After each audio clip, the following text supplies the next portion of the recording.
इस वीडियो के अंदर जो एमएम का फॉर्मूला है कॉस्ट ऑफ इक्विटी अनगियर्ड निकालने का हम डिस्कस करने लगे।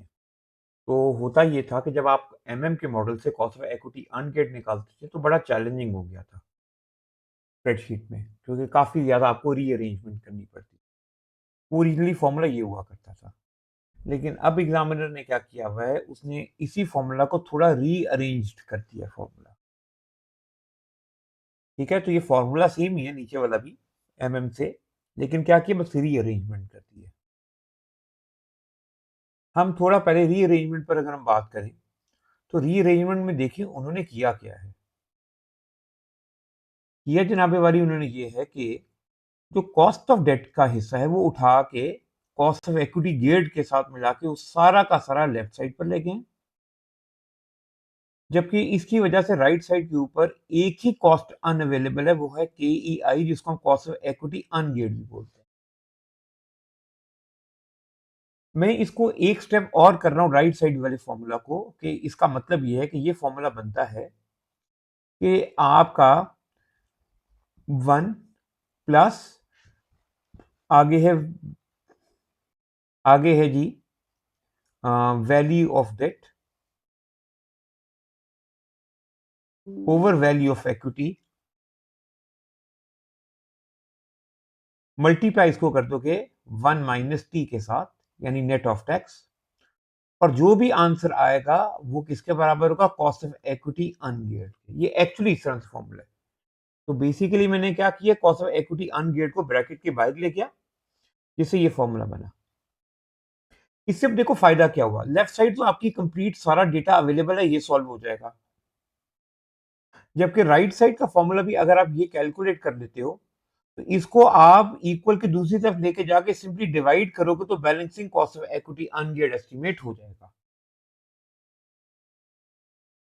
तब इसको कैसे सॉल्व करना है, तो मैंने एक डेटा लिखा हुआ है जिसमें value of equity 60, value of debt 40, cost of equity geared जो है वो 14%, टैक्स 30% और कॉस्ट ऑफ डेट 5% का गिवन है।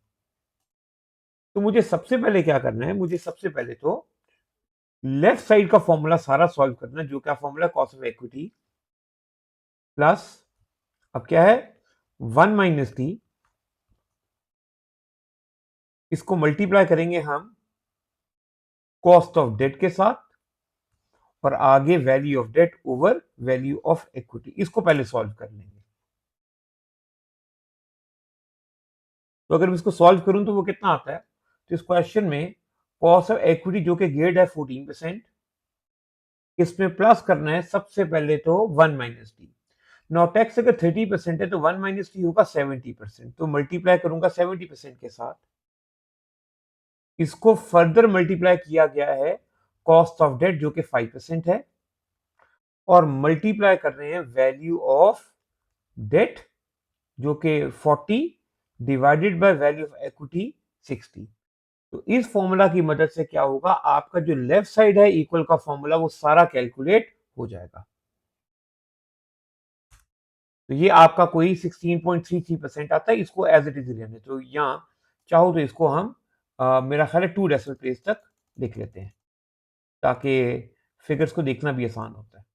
तो आपने भी क्या किया, लेफ्ट साइड का जो फॉर्मूला है वो सारा का सारा सॉल्व कर दिया। अब आपने क्या करना है, राइट साइड का सेकंड पार्ट जिसमें मैंने क्या फॉर्मूला बनाया, इसी को थोड़ा सा और ही रीअरेंज करके 1 प्लस वैल्यू ऑफ डेट, इसमें मल्टीप्लाई कर दो 1 माइनस टी और डिवाइड कर दो वैल्यू ऑफ इक्विटी। तो ये फॉर्मूला कैसे बनेगा, equal 1 plus, no value of debt कितना है, वो है 640 मल्टीप्लाई बाय, अब टैक्स 30% है तो 1 माइनस टी है 70%, तो मल्टीप्लाई कर दो 70% के साथ, और इसको आपको डिवाइड कर देना है वैल्यू ऑफ इक्विटी के साथ। तो इससे जो राइट साइड का फॉर्मूला है वो भी हो जाएगा सॉल्व, ये को 1.467 बनता है। नो फाइनली अब आप क्या करोगे, इन दोनों का रेशियो ले लो आप, वो कितनी बनेगा, 16.33% को डिवाइड कर दोगे 1.4667 से। इसको मैं कट करके इधर लिखता हूं, और ये परसेंटेज में होना चाहिए, इसलिए इसको परसेंटेज में कन्वर्ट कर देते हैं। तो इससे क्या होगा, आपके पास ये कॉस्ट ऑफ इक्विटी अनगियर्ड जो है वो एस्टिमेट हो जाएगा। तो अब जो है ना वो आप देख सकते हो कि काफी ज्यादा क्या कर दिया है एग्जामिनर ने, फॉर्मूला को रीअरेंज करके सिंप्लीफाई। तो इस वीडियो में मैंने कोशिश की है कि आपको मैं ये सिखा सकूं कि आप कैसे कॉस्ट ऑफ इक्विटी अनगियर्ड को मेजर करोगे।